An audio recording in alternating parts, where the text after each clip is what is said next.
Good evening. My name is Joe Kennedy, medic engineer, CAL FIRE, Riverside County Fire, assigned to Station 51 El Carrizo in the Lake Elsinore Battalion. Tonight I'd like to talk to you about the threats of wildland fires to the community of Lakeland Village and the city of Lake Elsinore, and more specifically about an evolving community risk reduction program to address the threat of wildland fires originating in homeless encampments, particularly along the front country. As a little bit of background, wildland fires are a constant threat to California. As of the 2019 fire season, which is the most recent data available, CAL FIRE responded to 7,860 wildland fires, burning an estimated 259,823 acres. Those fires damaged or destroyed 732 structures and caused an estimated $25.4 billion in damage. During that same time frame, CAL FIRE Riverside County Fire responded to 950 reported wildland fires, burning an estimated 6,764 acres. 114 of those fires occurred in the city of Lake Elsinore and in the surrounding unincorporated areas. Again, I would like to discuss the community risk reduction plan to address homeless encampment fires specifically. While there's no specific data outlining the demographics, there are programs being implemented to track through the CalFIR's fire reporting system the data associated with the homeless encampments. Many of the homeless encampments identified in the area are along the Elsinore front country. In fact, the city of Lake Elsinore has a homeless task force that has identified threat areas. And the area specifically I want to talk to is what's known as the Four Corners area, which is right here along the lake, and then the Elsinore front country threatening Lakeland Village right up in here, because this is all open wildland of the Cleveland National Forest with several homeless encampments in the steep, rough terrain. In fact, I have a photo here that kind of gives you an idea. You can see the homeless encampment and debris piles here and all the wildland. There's easy access for them with the dirt roads. So it really has become quite a problem. Here again is another example. This is a pool in an abandoned structure. There's the lake in the background. So this is up in the Elsinore front country above Lakeland Village. But you can see just how close they are to the wildland. And here there is evidence in this photo of fires, whether they're warming fires, cooking fires, or intentionally set fires with the hope of destruction. The demographics in particular of the area, as some background, is Lakeland Village, according to the 2010 census, had a population of 11,541. We do not have the 2020 census data available to us. That same census showed approximately 60% of the population is owner-occupied, but 15.5% live below the poverty level. As of the same data, the 2010 census, Lake Elsinore was 51,821. Estimates now put that at 69,283. Also with 67% of the population is owner-occupied and approximately 14.5% living below the poverty line. Just a quick background on the fire department. The fire department as a whole, CAL FIRE Riverside County Fire serves 21 cities and the unincorporated areas of the county. 2019, the department responded to 170,000 calls for service, responding from 94 fire stations. During that same period, Lake Elsinore Battalion, which is the fire department for the city of Lake Elsinore and surrounding areas, responded to 9,929 calls for service out of 7 fire stations. 59 of those battalion-wide were wildland fire responses.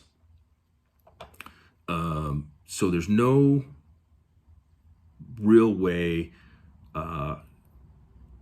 to know for certain the homeless population of the area. But the city's task force reported approximately 1,500 homeless individuals as of 2019. The community of Lakeland Village is an unincorporated community west of the city, bordering the lake. It is within the sphere of influence of Lake Elsinore. And again, based on the map I showed you, and I have a little bit better graphic here that shows this is the community of Lakeland Village. Here's the lake. This is all the Elsinore front country with the Cleveland National Forest. It also is to note what's called the Elsinore effect winds are unusual wind currents that are downslope winds. So any fire originating in the front country in the afternoon has the devastating effects of downhill fire runs into the community.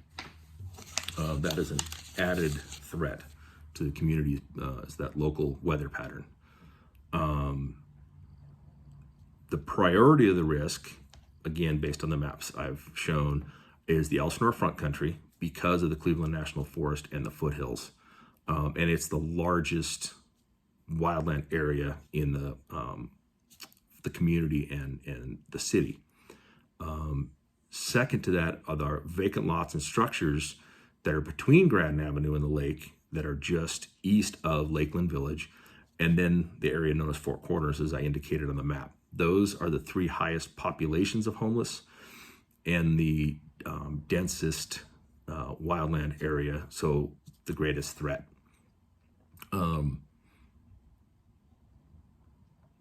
The mitigation tactics to deal with the problem, the homeless crisis is not an easy subject to deal with. But we need to start with enforcement of trespassing laws and code enforcement laws to reduce the number of homeless camps. That will then reduce the threat of fire. Education should be equal priority, educating the public on what we're doing and why we're doing it. Again, dealing with the homeless is not an easy task. We should also take the time to educate the homeless on what options are available to them and what dangers are created by the improper use of their fires. I understand they have to eat. They have to, not this time of year, but have warming fires. But it does create a great risk. And the education in that, the threat to them, the threat to their belongings are a great part of that. Part of the implementation of this is the City of Lake Elsinore, as I discussed, already has a task force. I believe the County Fire Department, with support of the Board of Supervisors, should partner with that task force. And it's a partnership between the Riverside County Sheriff's Department, which is the law enforcement provider for the City of Lake Elsinore. The city code enforcement, we can also partner with the county code enforcement in that. And they partner with a nonprofit group known as Social Work Action Group that is a homeless outreach program. The county should join in this partnership and utilize, since we are CAL FIRE, state-funded defensible space inspectors and state-funded wildland fire mitigation funds to fund this program and assist the city and county in their outreach to the homeless and the prevention of these wildland fires. Another issue or another tactic to be used with the engine companies doing their annual LE100, and an LE100 is the 100-foot defensible space inspection that the engine companies do every spring to provide for fire safety. At the same time, the engine companies can recognize, identify these homeless encampments to notify law enforcement and code enforcement. Once that issue is discovered, the task force can then be notified, and the property owner, because if they're in the Cleveland National Forest, that's the property owner. Vacant lots, the property owners can be notified, and they can start a trespassing process. I know it was quick. That's a brief description of the community risk reduction plan that is in the process. It's evolving. If you have any questions, feel free to reach out. And I thank you very much for your time.